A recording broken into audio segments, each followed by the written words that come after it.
কালকে যে বিমান দুর্ঘটনা হয়েছে সেই বিমান দুর্ঘটনার কারণে আমি হতভম্ব হয়ে গিয়েছি, আমি স্তব্ধ হয়ে গিয়েছি। এটার জন্য আমার মুখে ভাষা নেই। আমি কি করে আপনাদের সান্ত্বনা দিব? আমাদের যে আদিম যুগের যে টেকনোলজি, সেই টেকনোলজি দিয়ে আমরা কোনো দেশের বিরুদ্ধে যুদ্ধ করতে পারবো না? আমার জনগণকে আমরা রক্ষা করতে পারবো? আমাদের যে কালকে অপূরণীয় যে ক্ষতি হয়ে গেছে, সেই ক্ষতির আমরা কোনোদিনও আমরা খুশি দিতে পারবো না, বা ওই সমস্ত ফ্যামিলিদের আমরা কোনো সান্ত্বনা দিতে পারবো না। তাই আমি সরকারের কাছে দৃষ্টি আকর্ষণ করবো, আমরা আমাদের যে অস্ত্র শস্ত্র, আমাদের যে টেকনোলজি, আমাদের যে বিমান, সেই বিমান সংস্থাগুলো যেন ডেভেলপ করা হয়, আর এই ধরনের যেন ক্ষতি কোনোদিন যেন না হয়।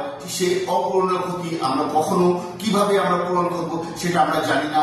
তাদের সান্ত্বনা দেওয়ার ভাষা আমাদের নেই। তাই আমি সরকারের কাছে আশু দৃষ্টি কামনা করি, আপনারা এই সেক্টরে আপনারা নজর দেন এবং জনগণের নিরাপত্তা নিশ্চিত করুন। ভালো থাকবেন।